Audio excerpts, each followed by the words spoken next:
And so the courier who had cheated death in the cemetery outside Goodsprings cheated death once again, and the Mojave Wasteland was forever changed. The courier, with the aid of Yes Man, drove both the Legion and the NCR from Hoover Dam, securing New Vegas's independence from both factions. With Mr. House out of the picture, part of the Securitron army was diverted to the Strip to keep order. Any chaos on the streets was ended. Quickly. Chaos became uncertainty, then acceptance with minimal loss of life. New Vegas assumed its position as an independent power in the Mojave. Supporting the ideals of independence, the courier was recognized as the man responsible for a truly free New Vegas. He ensured Mr. House's tyranny was broken, and neither Caesar's Legion nor NCR would ever gain control over New Vegas. Tabitha and Rhonda went east, through Caesar's land. Occasionally, tales of their exploits found their way back west, though few believed them. Eventually, the stories concerning the duo were collected and published, and proved to be quite popular with children. Invigorated by his travels with the courier, Raul once more took up his guns in memory of his lost Rafaela. Soon after, the Mojave was filled with tales of the ghost vaquero who hunts down those who prey on the weak. Though the wasteland became anarchic after Hoover Dam, the Boomers' display of power dissuaded fortune seekers from attempting to penetrate Nellis. Despite her departure from the group, the Brotherhood's peace treaty with NCR came as some relief to Veronica. Though she remained friendly with surface patrols, she was never again permitted to enter the bunker she once called home. Fearing for the safety of anyone she associated with, she continued her solitary life as a scavenger. But reports would emerge from Mojave scientists and social workers of old equipment miraculously repaired and research notes mysteriously completed. After the courier ensured New Vegas remained free, the followers found that independent Vegas was even more unstable and violent than before.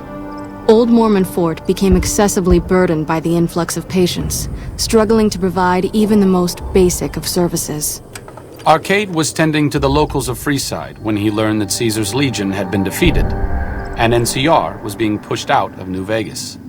Though he found that independence for New Vegas was not all he hoped it would be, Arcade did his best to help the locals govern themselves. With New Vegas's independence formally declared, Goodsprings thrived.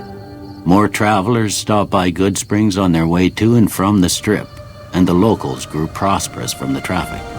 Cass lived to see the courier bring down 3 armies, and by her count, that was 3 more than she'd expected. She kept quiet about that, though. Thanks to the courier and Lily, a cure for the Nightkin's schizophrenia was found shortly after Dr. Henry's experiment concluded. Nightkin and other super mutants in the wasteland flocked to Jacobstown, and the town became known as a haven where a mutant could find peace. Encouraged by the courier to take her medication regularly, Lily's mind eventually attained a semblance of clarity. Her memories dulled by the pills, she cast aside the recording of her grandchildren, no longer remembering its significance. The Kings retained their control of Freeside, and while they continued to favor the needs of locals, they tolerated the citizens of the defeated NCR. After Ray's brain was transplanted into Rex's cybernetic body, it took Rex some time to adjust to the old scrapyard dog's memories. Eventually, Rex's mind settled peacefully, melding his own memories with that of long travels with old Lady Gibson. Shaped up by the courier's advice, the Misfits distinguished themselves during the Legion's attack on Camp Golf. Mags was finally promoted to sergeant, and the rest of the Misfits received an official commendation. They continued to serve with distinction for many years. Though Novak was a low-priority target for the Legion, many of Novak's citizens died in its defense.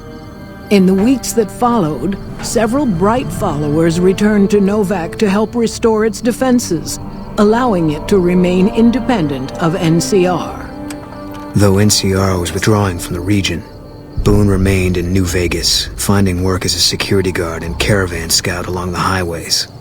While he might have preferred rejoining his old unit, Boone couldn't bring himself to abandon the city where he'd met his wife. After Hoover Dam, The leaderless powder gangers at the correctional facility vanished into the wastes, leaving the prison empty. The correctional facility became another abandoned ruin in the wasteland, its carcass occasionally picked over by enterprising prospectors. With Cook dead, the powder gangers at Vault 19 fell apart. Those who weren't destroyed by the courier fled into the hills or attempted to work their way back through the Mojave wasteland. Few survived. Prim Slim proves to be an able-minded, if not able-bodied, sheriff for Prim. And due to his slow speed, some crooks get away without a scratch. But Prim continues to prosper under his watchful, robotic eye.